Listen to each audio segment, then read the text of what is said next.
son exposé. Je demanderai aux gens d'être brefs dans leur intervention. Je vais chronométrer ça 3 minutes au moins par personne pour qu'on puisse sortir d'ici tôt parce que les gens sont trop pris. Et les enfants là, ça commence mal. Hein? Ok, maintenant pour les interventions. Nous sommes des Sénégalais. Si quelqu'un ne se sent pas en mesure de s'exprimer correctement en français, il peut s'exprimer dans la langue de son choix. En Wolof, on peut traduire en français, si en Diola ou autre langue nationale. Pourvu qu'on ait des traducteurs, de bons traducteurs, cela ne nous gêne pas, parce qu'on ne doit pas être complexé. Nos langues sont très riches. Celui qui se sent à l'aise de partager son expérience, parce que certainement certains ont des expériences sur ce domaine-là, donc on leur demande. Et puis nous sommes dans le cadre de Akafis, c'est une famille.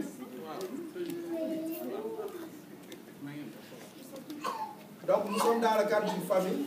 Celui qui veut s'exprimer, il va le faire dans la langue de son choix. S'il ne sent pas s'exprimer en français, donc on lui demandera de s'exprimer dans n'importe quelle langue, pourvu qu'on la connaisse, qu'on puisse la traduire. C'est simple. Voilà un peu le procès. Je vais donner sans tarder la parole à M. Moustapha Sané, qui va commencer la conférence. Merci. Je vous remercie tous de votre présence. Je commencerai mes remerciements par M. le Président Diémé, qui est le président de l'ACAFIS, pour l'initiative qu'il a prise d'animer la communauté, de se mettre au service de la communauté. Ça, on ne le remerciera jamais assez, surtout quand on sait qu'on est une communauté, une communauté qui est ailleurs, en fait, qui n'est pas dans notre pays.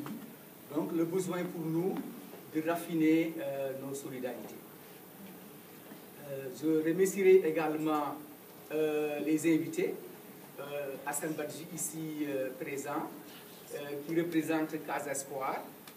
Casa Espoir aussi est une association qui regroupe les Casamassés, qui voudrait, entre ses membres, manifester également la solidarité telle que Akafis est en train de le faire,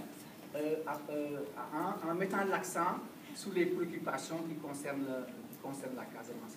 Donc, on va remercier Hassan d'avoir bien voulu être présent ici pour cette conférence. Je poursuivrai aussi pour remercier les AO qui sont au fond pour leur mobilisation au profit de la communauté également. Hein. Jules, notre ami Jules aussi, qui a tenu à être présent, un membre de Casa Espoir également. Il y en a d'autres ici qui sont des membres de Casa Espoir comme moi-même, mais qui sont aussi des membres de ACAFIS. Et c'est ça, c'est-à-dire on appartient à plusieurs cercles. Hein? Membres de ACAFIS, membres de Casa Espoir, membres du regroupement, aussi comment dirais-je, engagés pour d'autres causes africaines. Et c'est tout ça. Je remercierai aussi mon ami et frère Sarr, qui est là, parce que si cette conférence a pu avoir lieu, c'est parce qu'il m'a sollicité dans une blague. Il aime bien blaguer, il aime bien plaisanter. C'est vrai, je l'appelle mon séeréer international. Et il m'appelle également mon Diola international.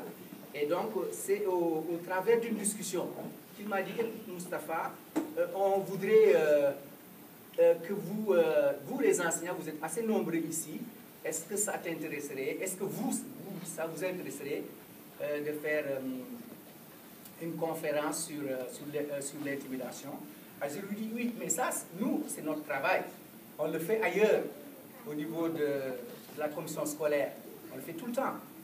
Maintenant, le faire pour la communauté, c'est encore mieux. Ça traduit notre engagement.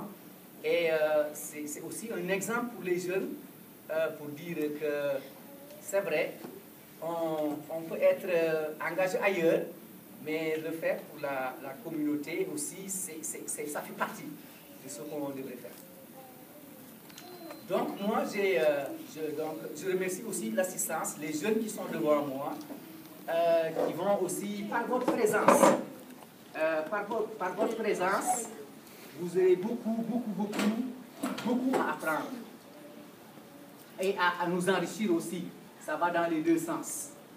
Je me rappelle bien, moi, Diop l'a dit, je suis un scientifique de formation.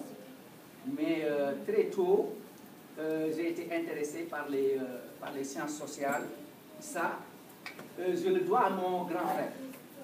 Parce que lui, il était très, comment dirais-je, très intéressé par ces choses-là. Et moi, j'étais curieux.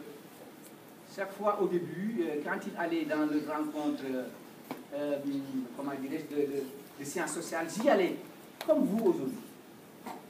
Je ne comprenais pas grand-chose, mais ça m'a un peu, ça a réveillé cet intérêt pour les sciences sociales. Donc, aujourd'hui, vous qui êtes là, les jeunes, c'est important. Nous, on va aussi continuer à animer des choses de cette nature. Juste par votre présence, vous allez beaucoup apprendre et nous enrichir. Donc, la conférence, je vous ai envoyé par email le but de la conférence. Parce que quand il y a une conférence, cela veut dire, oui, le but, tu peux le but, effectivement, il y a un but qu'on cherche. Il faudrait, au sortir de cette conférence-là, que vous soyez en mesure d'appréhender, de savoir ce que c'est réellement cette intimidation, que vous la compreniez. Hein? Il y a plusieurs points, je ne vais pas les répéter, vous les avez déjà vus sur Internet. Mais moi, comment je vais faire pour que vous puissiez, que ces objectifs-là soient atteints? Ça, par contre, c'est mon travail aujourd'hui, c'est mon rôle. Et ça va être l'objet de la deuxième diapositive. Tu peux y aller. La deuxième diapositive, il faut que j'explique les différentes facettes de l'intimidation. Comment l'intimidation se manifeste? Parce qu'elle se manifeste beaucoup. Et ça, il faut que nous, on soit en mesure de le cerner, de voir les liens qu'il y a entre ça. D'accord? Comment je vais le faire? Je vais le faire déjà dans un premier temps. On va voir une vidéo cassette. Cette vidéo cassette va vous montrer les visages, les facettes de l'intimidation. D'accord? Et au terme de ça, moi, ce que je vais faire, c'est d'essayer de faire sortir les liens pour qu'on puisse comprendre. Parce que si on ne comprend pas, juste les facettes, quels sont les liens, on n'a pas encore compris, notre but n'est pas atteint. Donc, dans un premier temps, la vidéo. Après la vidéo, moi je reprends en fait toutes les facettes une par une en montrant les liens. D'accord? Et quand on aura fini de faire les liens, c'est là à ce niveau-là que ça va être intéressant. Ça va nous permettre de savoir la nature de ce phénomène-là. Comment c'est frappé, c'est violent, tout ça, c'est bien. Mais quelle est sa nature? Hein? Quelles sont les caractéristiques? Qu'est-ce qui nous permet de dire une ou deux caractéristiques? Ah, ça c'est l'intimidation. Là, on connaît le phénomène parce qu'on l'aura cerné d'une part, et puis d'autre part, on aura vu comment elle se manifeste. Hein? Ces deux aspects-là. Quand on aura fini avec de cerner donc la nature de l'intimidation, on va voir les conséquences. Ça, on aurait pu discuter. J'ai discuté avec Diop. Lui, il aurait préféré qu'on voit les causes possibles. C'est vrai, on aurait pu prendre cette façon de faire. Hein? Mais moi, pourquoi? Moi, je me dis, pourquoi moi, j'ai voulu mettre les conséquences d'abord? Pourquoi? Parce que les facettes, hein, comment ça se manifeste? C'est les conséquences sur la victime. Immédiatement, vous allez voir quelle influence, quel effet néfaste ça va avoir sur la victime. Hein? Est-ce que physiquement, on le sait, quand on vous agresse physiquement, la première conséquence, on est blessé. Mais il n'y a pas que ça. Hein? Il y a d'autres conséquences qui sont plus difficiles. Les conséquences au point de vue qui va atteindre l'intégrité morale, on le fait ressortir. Hein? Et d'autres conséquences aussi. D'accord? Mais aussi, parce que les causes, c'est plus intellectuel, c'est analyser qu'est-ce qui peut donner ça. Hein? Avant d'en arriver à ce niveau, Moi, je mets en évidence les conséquences, par exemple, pour l'intimidateur, lui. Il faut qu'il sache s'il fait de l'intimidation, qu'est-ce que, comment dire, les conséquences, qu'est-ce qui peut lui arriver, les conséquences qui vont découler de ça. Hein? C'est les conséquences légales, il faut qu'il soit informé de ça également. Hein? Après, quand on aura fini tout ça, les causes. Pourquoi c'est important aussi les causes? Parce que c'est un rapport avec les solutions. Pour parler de solutions, il faut parler de causes. Pour pouvoir résoudre une question, il faut identifier la cause. Par exemple, l'eau coule ici, c'est vrai, on peut mettre prendre des choses pour le bloquer. Ça, c'est lutter contre les conséquences, les effets néfastes. Mais si la source du mal là-bas, on ne l'a pas identifiée, mais on va perdre notre temps à mettre des briques, à faire des choses comme ça, eh bien la cause, si on ne l'a pas, la solution ne va pas être, elle va être temporaire.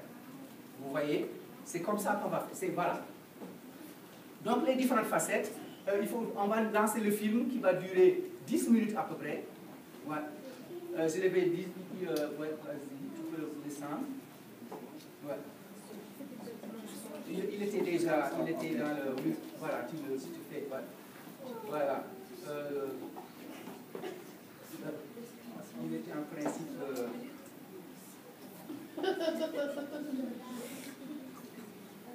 Voilà, c'est pas là. C'était sur YouTube. Ok. YouTube. Tu n'avais pas... Si je l'avais... bon, mais on va vas-y. Voilà, Mourok, c'est ça, excellent. Voilà. Mourok, la flèche en bas, voilà. On va. Voilà, excellent.